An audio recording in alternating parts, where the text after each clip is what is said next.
If you've watched the last few videos of mine, you already know that the t loves to disappear in Australian English. Today, d is doing the same thing. And honestly, this is one of my favorite ones to teach because it's so straightforward, and I guarantee you're probably already doing it yourself. It's the same pattern showing up in two different places, and it's everywhere in everyday Australian speech.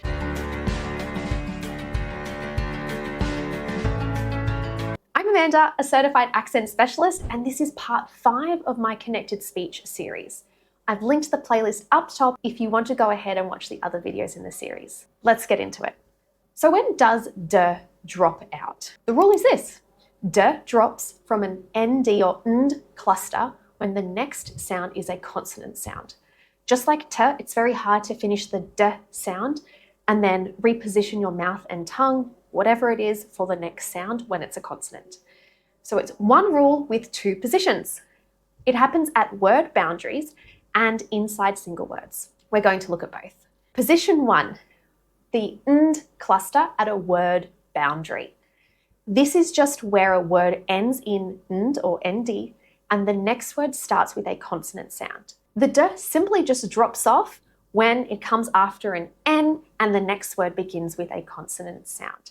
The n then links smoothly into whatever comes next. Now, the most common example of this you'll hear every day is the word and.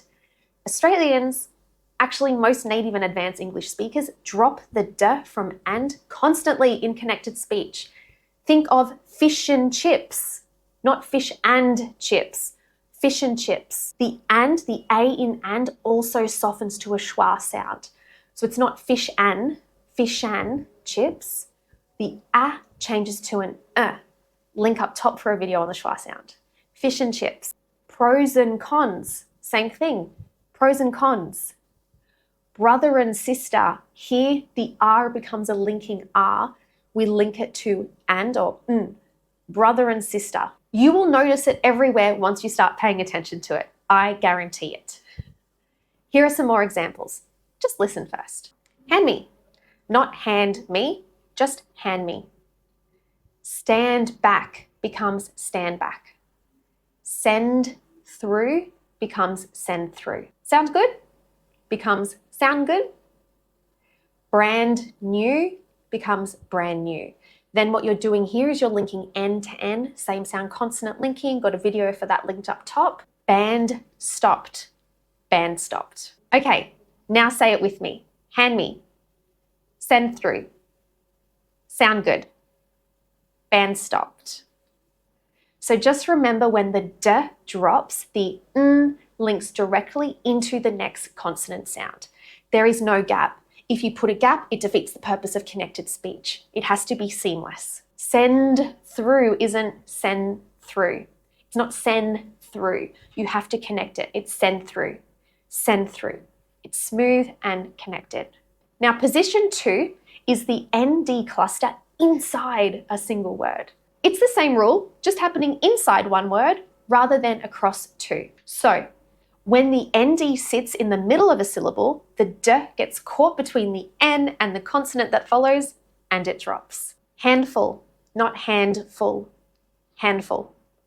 Handshake becomes handshake. Landscape becomes landscape. Amends, as in make amends. It's not amends, z. Say it with me. Handful, handshake, amends. Now, why doesn't this rule happen for handover? I've got a handover. What's the handover today? It's because the nd are a part of 2 different syllables. So the d will link to syllable 2 with the vowel sound.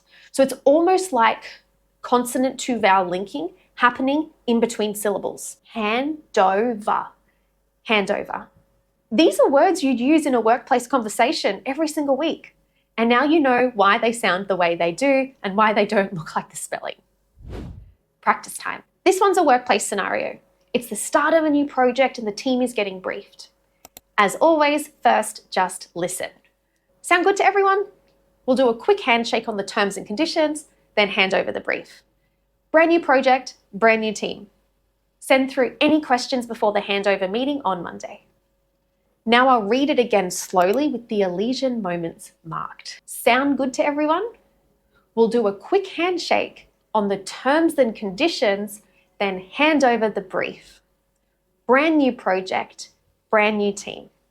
Send through any questions before the handover meeting on Monday. And now shadow along with me at natural speed.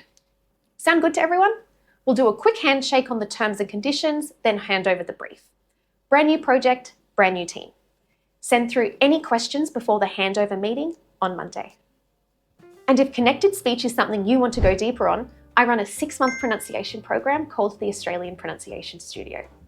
It's built around exactly this kind of work: sounds, rhythm, connected speech, all of it, with video lessons, practice drills, shadowing audio, live sessions, and a community of people working towards the same goal. Doors open in rounds, so check the link in the description to see what's inside and when the next intake is. I'll catch you in the next part where we cover elision of h. Cheers!